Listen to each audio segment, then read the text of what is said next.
God wants us to be who He created us to be. God wants us to follow Him with our entire life, not just the church parts of our life. He wants us to be the same, whether we're at home, we're at church, we're at school, we're at work, we're out on the streets, or down on the beach.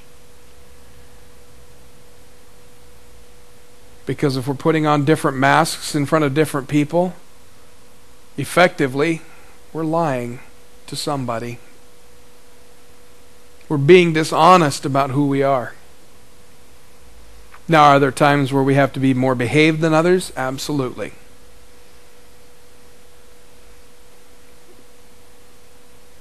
Mostly. Sometimes.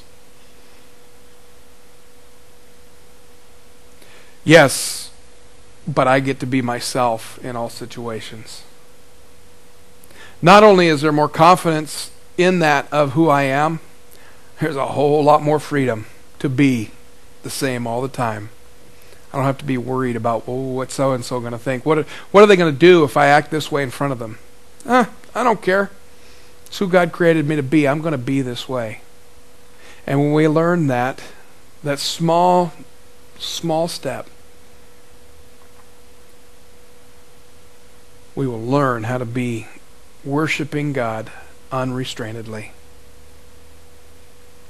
Over the next few weeks, I want to talk about worshiping God in our church services, worshiping God in our personal times,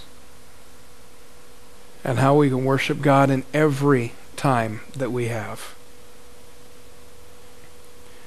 There was a sign on one of the churches I grew up in. It was right next to the door as they were leaving. It says, "Now the church is over, the real worship begins."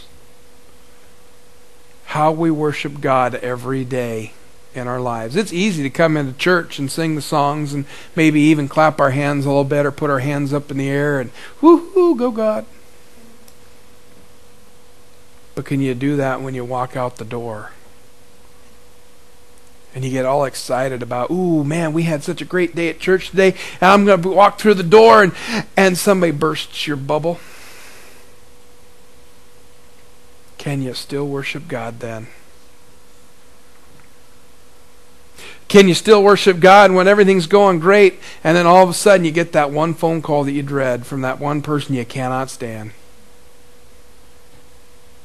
Can you still worship God?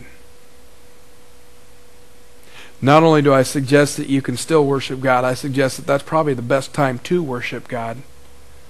Because if you are worshiping Him, you'll have a lot more peace and joy in your life than you will without.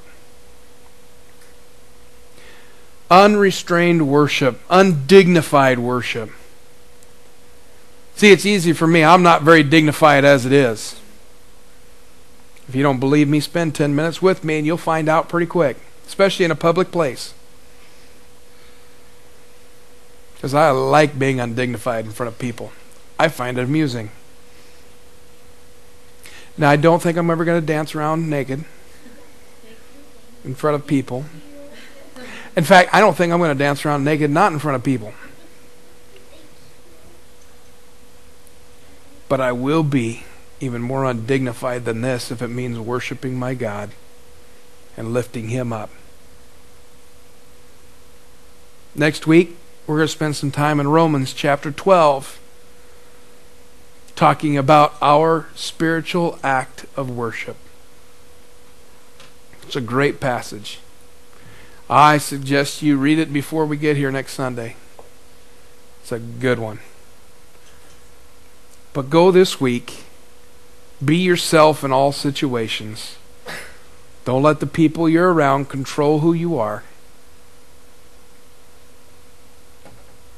And be undignified.